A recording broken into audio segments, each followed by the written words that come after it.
पिछली वीडियो के कुछ लंबा होने की वजह से हम तीसरा पार्ट इसका नहीं पढ़ सके, जिसमें हमने कर्सर को उसी पेज पर मुख्तलिफ लोकेशंस पर शिफ्ट करवाना था। इसको फ्रैगमेंट टैग भी कहा जाता है। पहले इसकी एक एग्जांपल देख लें, फिर इस पर मज़ीद बात करते हैं।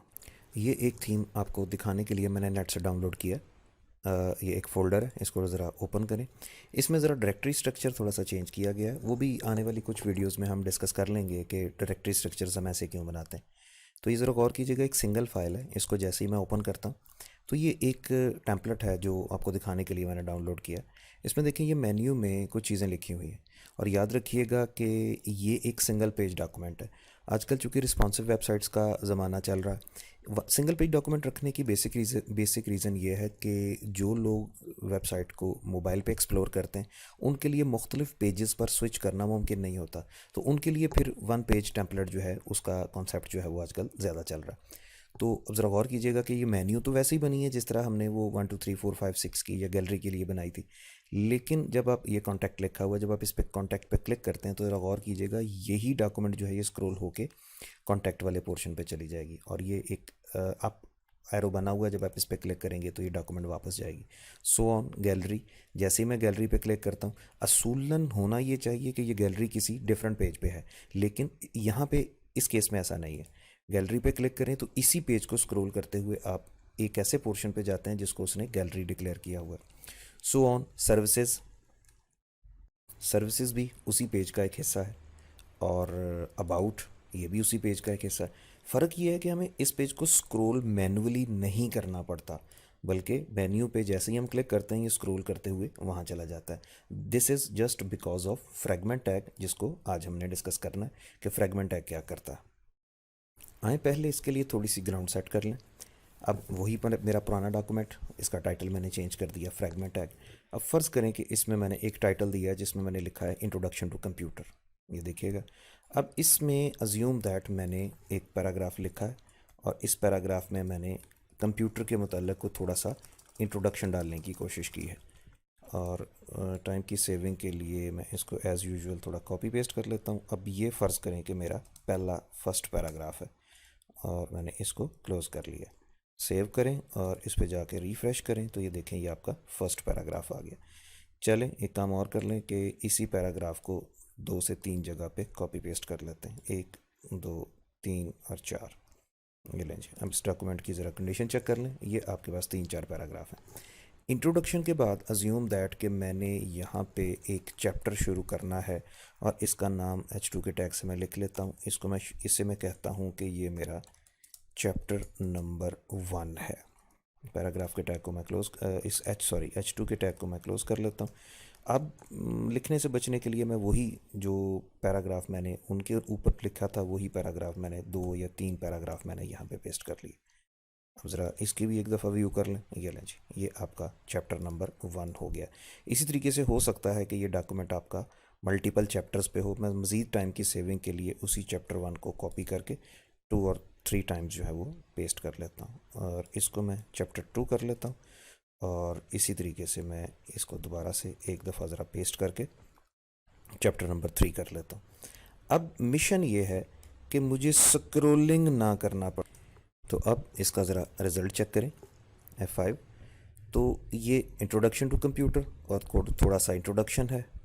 उसके बाद चैप्टर नंबर 1, थोड़ा सा उसके अंदर लिखा हुआ data, chapter number 2, chapter number 3। अब तो मैं स्क्रॉल कर रहा हूँ, लेकिन मैं नहीं चाहता कि मैं इसको स्क्रॉल करके ऊपर नीचे जाऊँ।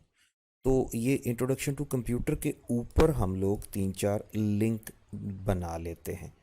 यानी आप यहाँ पे जाएं, बेशक आप यहाँ पे पैराग्राफ का टैग यूज़ कर लें और यहाँ पे लिख लें गो टू चैप्टर नंबर 1 और उसके बाद आप पैराग्राफ का टैग क्लोज़ कर लें और ये पहले चैप्टर का लिंक हो जाएगा और सो ऑन, ये दूसरे का और फिर तीसरे का और फिर चौथे का। तो go to chapter 1, go to chapter 2, go to chapter 3, go to chapter 4। ज़रा रिज़ल्ट देख लें, रिफ़्रेश करें, ये लें। अब मैं चाहता हूँ कि यहाँ पे फ्रैगमेंट टैग लगे, यानी मुझे चैप्टर नंबर 1 पे स्क्रॉल करके ना जाना पड़े, बल्कि जस्ट यहाँ पे एक एंकर का एंकर टैग लगा हुआ और क्लिक करूँ तो ये वहाँ पे रीडायरेक्ट हो जाए।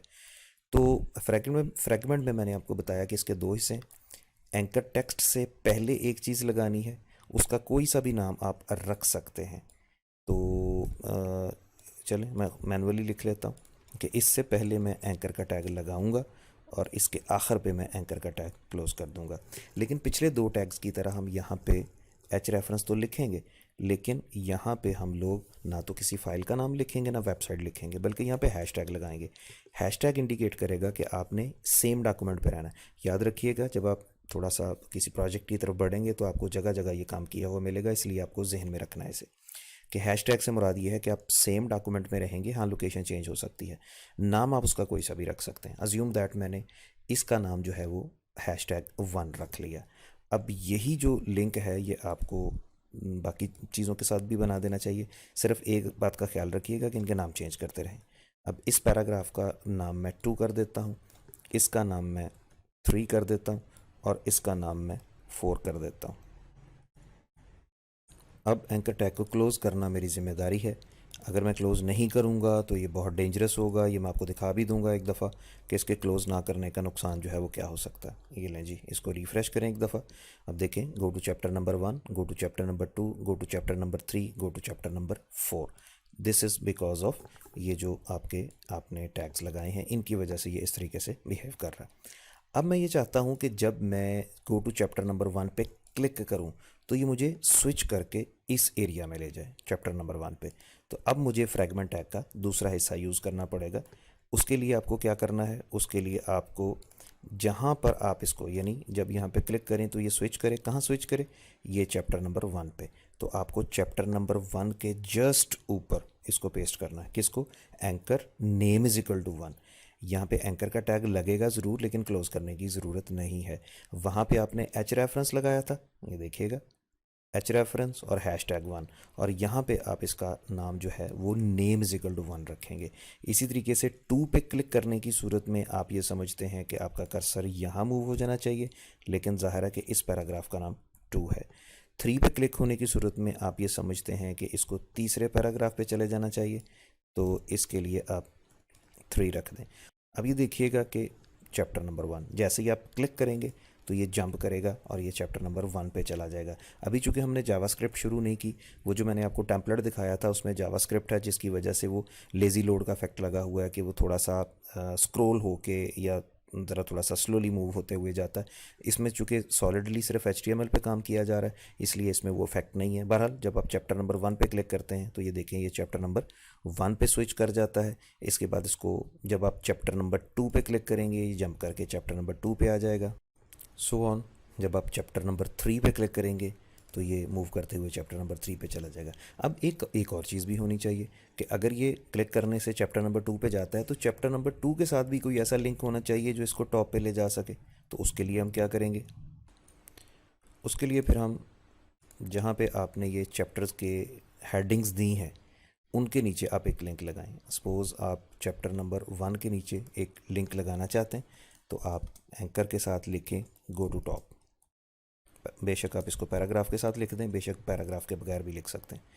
अब मैं ये चाहता हूँ कि इस पे क्लिक करने से ये आपको टॉप पे मूव करवाए, तो आप एंकर का टैग लगाएंगे और H reference is equal to, फिर दोबारा से हैश टैग लिखेंगे और टॉप, और एंकर का टैग डबल कोड को क्लोज करने के बाद एंकर को बंद कर देंगे।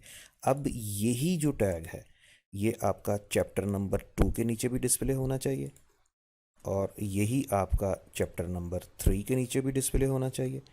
और अब वापस कैसे जाएगा, वापस जाने के लिए आप चाहते हैं यहाँ पे आ जाए, तो यहाँ पे आप लिखेंगे anchor name is equal to top, कि ये जो एरिया है इसका नाम टॉप है। जब क्लिक करेगा तो इसको यहाँ पे स्विच होना चाहिए। ये देखिएगा, थोड़ा सा ज़रा जूम इन कर लें और ये देखें, चैप्टर नंबर 1 क्लिक किया, ये चैप्टर नंबर 1 पे चला गया और गो टू टॉप ये दोबारा वापस आ गया। चैप्टर नंबर 2 ये स्विच करता हुआ चैप्टर 2 पे चला गया, go to top. Chapter number 3 पे आ गए और go to top, so on. अब जितने मर्जी डॉक्यूमेंट बना लें तो उसमें आप इसी तरीके से स्विच कर। इसी तरह का एक और डॉक्यूमेंट देखिएगा, ये भी 1 पेज है, home, services, portfolio, about, client, price, contact. जैसे ही आप क्लाइंट पे क्लिक करेंगे ये स्क्रॉल होता हुआ क्लाइंट पे आ गया और ये टॉप। आप प्राइसेस पे क्लिक करेंगे तो ये स्क्रॉल होता हुआ प्राइसेस पे चला गया। आप अगर आप सर्विसेज पे जाएंगे तो ये सर्विसेज के एरिया पे चला गया अब। तो ये याद रखिएगा कि ये सारा जो है ये वन पेज डॉक्यूमेंट है, और इसी एक पेज में आप जब क्लिक करते हैं तो मेन्यू की मदद से वो स्क्रॉल करता है। तो इस सारे काम को फ्रैगमेंट टैग का नाम दिया जाता है। तो ये दूसरा पार्ट था, तो ये भी क्लियर हो गया।